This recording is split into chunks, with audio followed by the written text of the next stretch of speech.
Here are the horoscopes for the week of the 31st of August to the 6th of September 2015. We begin the week coming out of the full moon in Pisces, and this is always a very emotional one, playing across the axes of the two hemispheres of the brain, or day and night. We have the sun in Virgo, which is very precise, very clear-sighted, very detailed and very logical. And we have the moon in Pisces, which is the deep subconscious emotions and thoughts and programming inside.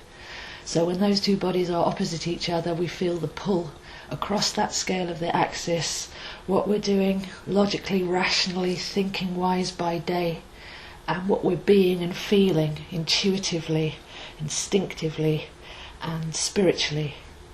So that full moon doesn't actually go away until midweek, because we have another aspect coming straight in on Tuesday, which is the sun opposite Neptune. So the sun, they're still in Virgo, all of those rational, logical perception filters going on, but opposite the ruler of Pisces, Neptune, which is like a tuning fork. So if you feel into the cells of your body, you can feel that intuition, that knowing, that whether we expand or contract according to a thought or an emotion.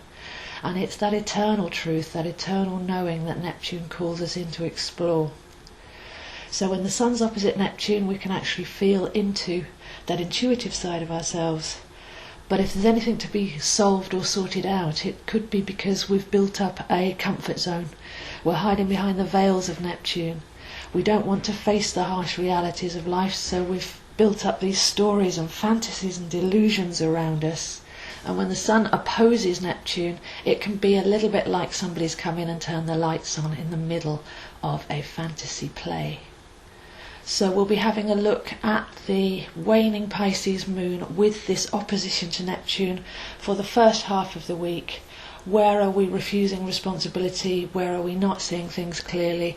Where do we need to have a little bit of a cut through the veils of illusion, that we don't really need to protect ourselves? So that's something that we can look at. Why are we hiding? Why are we retreating? What are we running away from will be some of the themes with the opposition to Neptune there.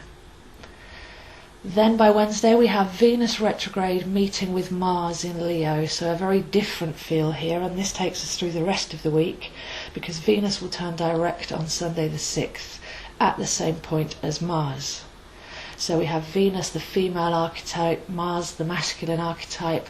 Venus retrograding has been showing us to go in and look at where we love ourselves, what we love and value in our hearts, rather than looking for love on the outside. So a very interesting one, Mars going through Leo with all that passion and direct fire, but Venus taking us backwards to say, but what are we passionate about? Don't let it just be something from the past. Go back in and check with your inner meter to see what you care about truly, so that when Venus goes direct on Saturday, we're doubling that energy and putting it all the way out there in the forward motion with a balance of the masculine and feminine. So a very interesting week, completely two different energies there, but in a way there's one opposition and one conjunction, which is when planets are together. So sun opposite Neptune, sun opposite the moon, that's an opposition pulling in two different directions, pulling us out from our inner realm to see what's going on in the subconscious. And then by the end of the week, two planets in conjunction, that's Venus and Mars together, working as a team, saying find that balance as Venus goes direct, and then we can go forwards in complete wholeness and unity. So the month of Virgo is about wholeness, it's about the harvest season, it's about the cycles of time, and it's about reaping what we've sown. So health and wholeness come from the same root word. It's about finding that completion. It's about gratitude for what we've received, and then we can start to look at what we're going to sow. So by next week, with Venus direct and in the midst of all of this Virgo energy, we can finally start to put our heartfelt plans into action, having whipped away some of the veils of illusion, having recalibrated some of the thoughts and feelings, some of the action and receptive side of ourselves, so that we're actually making a plan from next week onwards with a holistic, heartfelt heartbeat at the centre. So those are the horoscopes for this week, and I'll see you next week. If you'd like to explore these energies more deeply, I have a write-up on my website day by day, which is www.astrozo.com, so please do come along and find those.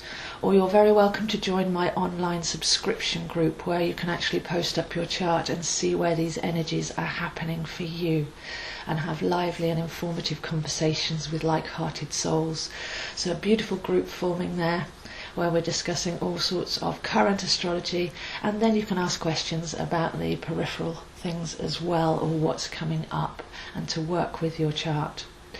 Or of course you're very, very welcome to come through to me for a reading. I operate globally on Skype, so you can come and find me, zoehines7@gmail.com, if you'd like to have a personal one-to-one exploration of what's happening for you right now and how to make the best of yourself.